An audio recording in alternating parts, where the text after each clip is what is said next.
Welcome on Journey to Maths with Dheeraj sir.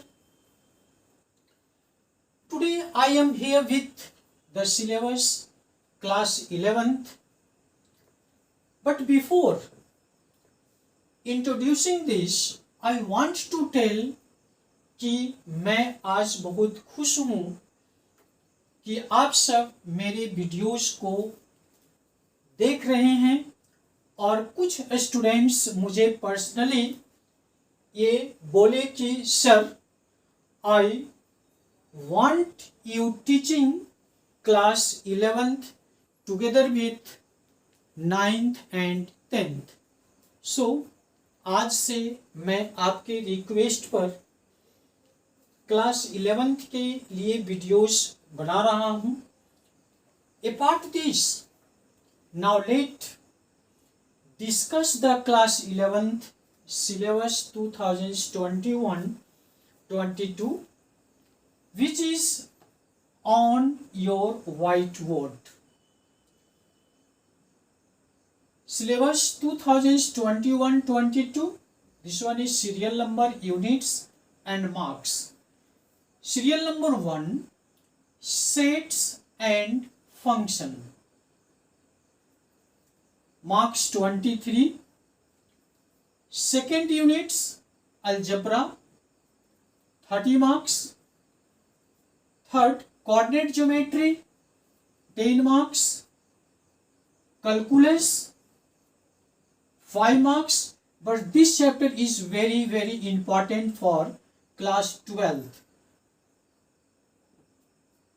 Unit 5 mathematical reasoning only 2 marks. And last statistics and probability 10 marks. This one is the syllabus of class 11th. Now other part is internal assessment. This part is the very important, but internal assessment, it is the divide into two parts. One is the periodic tests and another is mathematical activities. Periodic test, here is the given 10 marks. Waste 2 out of 3 test. हम लोग class 11th में जब study करते हैं तो 10 marks का 3 test होती है, उसमें से 2 वेस्ट टेस्ट को चूज करके हम लोग मार्किंग करते हैं जो कि आपको दी जाती है. और अदर जो है वो मैथमेटिकल एक्टिविटीज है. मैथमेटिकल एक्टिविटीज जो लैब मैनुअल्स की बात हम लोग करते हैं या लैब की बात करते हैं, लैब में जाकर हम लोग मैथमेटिक्स से रिलेटेड एक्टिविटीज करते हैं, that is also provided here is the 10 marks. Okay, मैं बहुत ही इंपॉर्टेंट आपको बताने जा रहा हूँ कि कुछ बुक्स को मैं प्रेस्क्राइब्ड करने जा रहा हूँ आपको, जो कि आपके लिए बहुत ही इंपॉर्टेंट है और ये बुक से ऑलवेज आपके पास से होनी चाहिए. Mathematics text book for class 11th. Other mathematics exemplar problem for class 11th and mathematics lab manual for class 11th. Already these are published by NCERT, यानी NCERT बुक्स के द्वारा जो NCERT के द्वारा जो पब्लिश किया जाता है वो बुक. इसके अलावे बहुत सारे रिफ्रेशर्स बुक होते हैं जो प्रैक्टिस के लिए होती है, वो प्रैक्टिस के लिए वो इम्पोर्टेंट होते हैं. But each and everything is the available these books.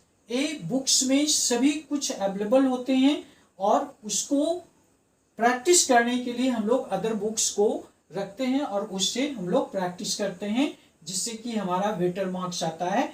तो स्टूडेंट्स से जो भी मैंने आज बताया आपको सिलेबस से और सिलेबस के अलावे जो भी मैंने यहाँ पर बताया कि कौन सी चैप्टर से कितने मार्क्स आते हैं, कौन कौन सी चैप्टर्स को हमें स्टडी करनी है, कौन सी चैप्टर्स हमारे 12th में बहुत ही इंपॉर्टेंट रखता है, या कॉम्पिटिशन ऑफ व्यू से जो जेई मेंस की बात हम लोग करते हैं, तो ऑलरेडी उससे रिलेटेड जो चैप्टर्स है ऑलरेडी इसको सही ढंग से स्टडी करनी मस्ट है. और जब आप सही ढंग से एनसीईआरटी बुक को स्टडी कर लेते तो आपको किसी भी कॉम्पिटिशन्स में मैथमेटिक्स से जो रिगार्डिंग क्वेश्चंस दी जाती है उसमें किसी भी प्रकार का आपको प्रॉब्लम क्रिएट नहीं होगा।